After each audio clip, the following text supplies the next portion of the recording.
I climbed into the hills.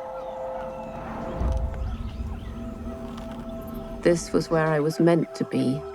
I want to talk to you about something that some would say is fictional, but you would say, hold up, we don't know for certain, and that's Bigfoot.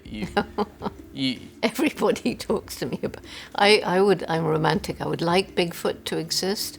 I've met people who swear they've seen Bigfoot, and I think the interesting thing is every single continent there is an equivalent of Bigfoot or Sasquatch. There's the Yeti, there's the Yari in Australia, there's the Chinese wild man, and on and on and on.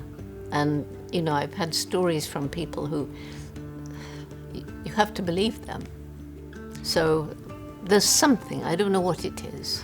I'm always open-minded. What about other mythological creatures like or supposedly mythological, I guess I should say, like the Loch Ness Monster? Loch Ness Monster obviously doesn't exist. Alien beings, do you think we're alone in this universe? I don't. I think that it doesn't make sense to think we're the only intelligent form of life. This wall that was built between us, we're just the only really intelligent, capable of this, that, and the other.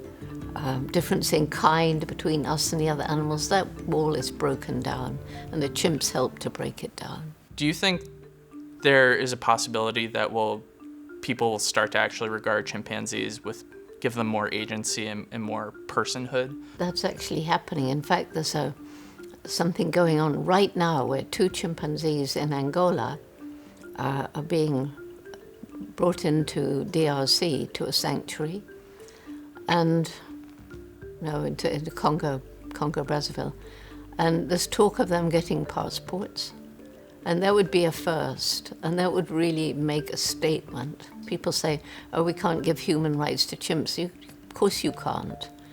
And it's not something I push, because we've signed Bill of Rights, human rights, and everywhere around the world, every day, that is violated. You know, so people are fighting for chimps to get certain rights, like right for freedom from torture, which was certainly helpful in the chimps coming out of medical research. I read something you said about, you were talking about how zoos can do a lot of damage to wildlife. And one that stood out to me was a mainstay of many zoos, which is the elephant. Why did that animal come to mind when you were naming animals that should never be in zoos?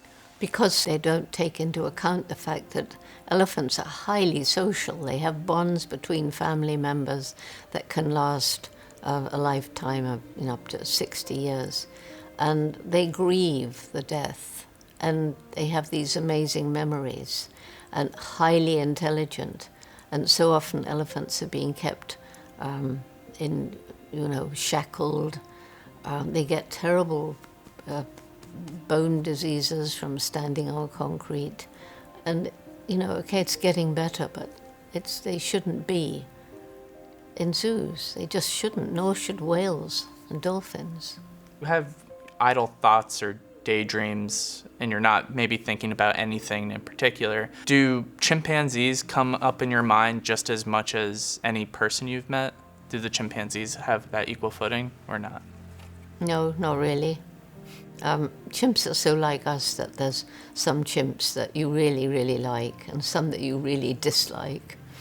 Just as there are people. I mean, they're just so like us. Whereas other animals, they're less like us, but you don't have the same tendency to say, I really dislike that one.